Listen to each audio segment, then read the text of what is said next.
السلام علیکم ورحمۃ اللہ وبرکاتہ۔ الحمدللہ رب العالمین والصلاة والسلام علی رسولہ الکریم، اما بعد، اعوذ باللہ من الشیطان الرجیم، بسم اللہ الرحمن الرحیم، رضی اللہ عنہم ورضوا عنہ۔ ناظرین، آپ نے کل سے سوشل میڈیا پر ایک پوسٹ بڑی وائرل ہو رہی ہے، وہ آپ نے دیکھی ہوگی کہ جماعت الدعوہ کے مرکزی رہنما ہیں امیر حمزہ صاحب، انہوں نے دنیا نیوز کے اندر کل ایک کالم لکھا ہے فاختہ نام سے، تو اس کے اندر انہوں نے حضرت عمر معاویہ رضی اللہ تعالی عنہ کے بارے میں کچھ جملے لکھے ہیں۔ تو بہرحال وہ آپ نے دیکھ لیے ہوں گے کہ جو بھی لکھا گیا ہے، حضرت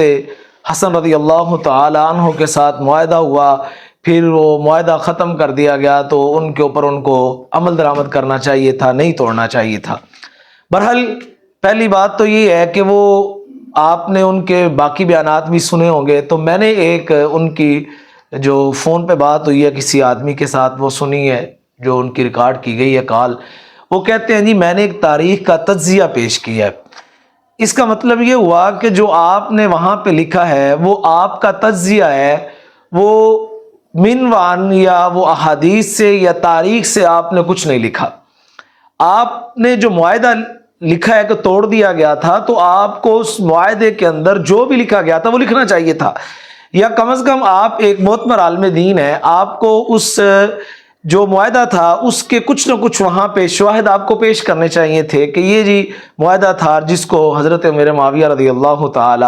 عنہ نے ختم کیا ہے یا توڑا ہے۔ بہرحال باقی آپ نے جملے بھی لکھے ہیں، تو اگر ہم اس چیز کو دیکھیں تو آپ کو اس معاہدے کے اندر جب آپ نے جملے شامل نہیں کیے، پھر آپ اس بات پہ ڈٹے ہوئے ہیں کہ نہیں میں نے غلط کچھ نہیں کہا، میں ایک عام آدمی کے اوپر بھی تنقید کرنے کو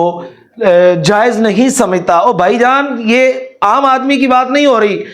ان کی بات ہو رہی ہے جن کے بارے میں قرآن نے کہا کلن وعد اللہ الحسنی۔ یہاں پہ ان کے بارے میں بات ہو رہی ہے جن کے بارے میں قرآن نے کہا رضی اللہ عنہم ورضوا عنہ۔ یہاں پہ ان کی بات ہو رہی ہے جن کے بارے میں قرآن مجید نے کہا اولئک هم الصادقون، یہ سچے لوگ ہیں، انعم اللہ علیہم من النبیین والصدیقین والشہداء والصالحین۔ یہ ان لوگوں کی بات ہو رہی ہے، یہاں آپ عام آدمی کی بات نہیں کر رہے۔ حضرت عمر معاویہ رضی اللہ تعالی عنہ عام شخصیت نہیں ہے، اور ان کے بارے میں اہل السنہ والجماعہ کا جو موقف ہے وہ آپ بڑا بہترین طریقے سے جانتے ہیں۔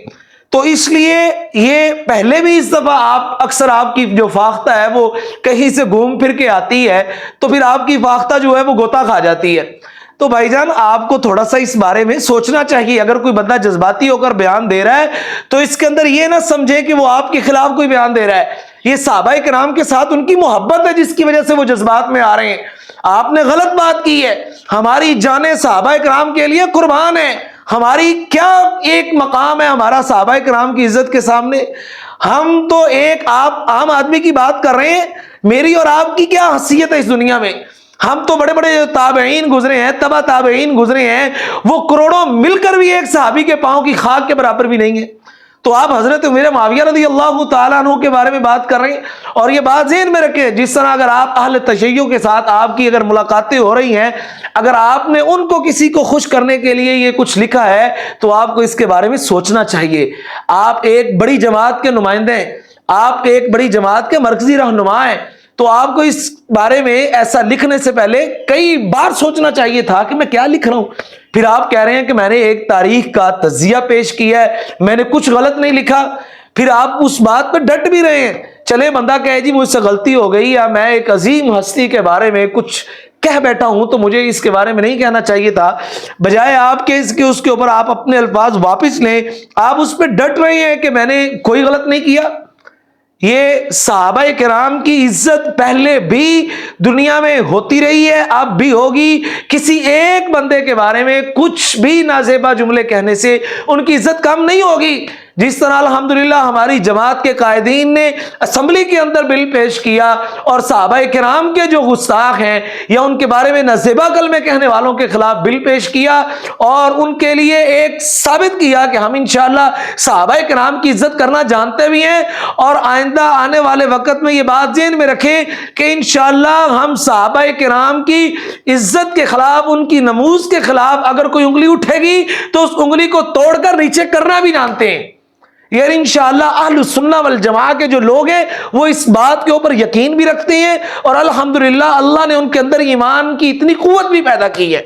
آپ کو اپنے الفاظ واپس لینے چاہیے، آپ کو اپنا جو یہ کالم لکھا ہوا ہے سوشل میڈیا کے جتنے بھی بڑی بڑی اکاؤنٹس ہیں اور ویب سائٹس ہیں وہاں پہ ڈیلیٹ کرنا چاہیے۔ مزید لوگ آپ کا یہ کالم پڑھ کر اپنے ٹیسٹ کے اندر آ کر کہیں آپ کا نقصان نہ ہو جائے۔ یہ صحابہ کی ناموز کی خاطر لوگ اپنی جانیں قربان کرنے کے لیے تیار ہو جاتے ہیں، اور ان صحابہ کرام کے بارے میں جن کے بارے میں اللہ کے قرآن نے کہا ہے لِيَغِيظَ بِهِمُ الْكُفَّارَ، اگر کوئی صحابہ کرام کے خلاف بات کرے تو اس کے کافر ہونے کے اندر کوئی شک کی کوئی نہیں ہے۔ یہ کسی عام آدمی کی بات نہیں ہے، قرآن مجید نے کہا ہے کہ اللہ کا وعدہ ہے کہ لِيَغِيظَ بِهِمُ الْكُفَّارَ، اگر کوئی صحابہ کرام کے خلاف بات کرتا ہے تو وہ آدمی کافر ہے۔ تو آپ کو اپنے ایمان کی فکر کرنی چاہیے، آپ ایک بڑی معتبر جماعت کے نمائندہ ہیں، آپ کو یہ ساری چیزوں کا خیال رکھنا چاہیے تھا۔ اللہ رب العزت ہمیں صحابہ کرام کی ناموز کی خاطر اپنی جانیں قربان کرنے کی توفیق عطا فرمائے۔ انشاءاللہ اہل السنہ والجماعہ کے لوگ ہمیشہ صحابہ کرام کا دفاع کرتے آئے ہیں، اور انشاءاللہ آئندہ بھی دفاع ہوگا۔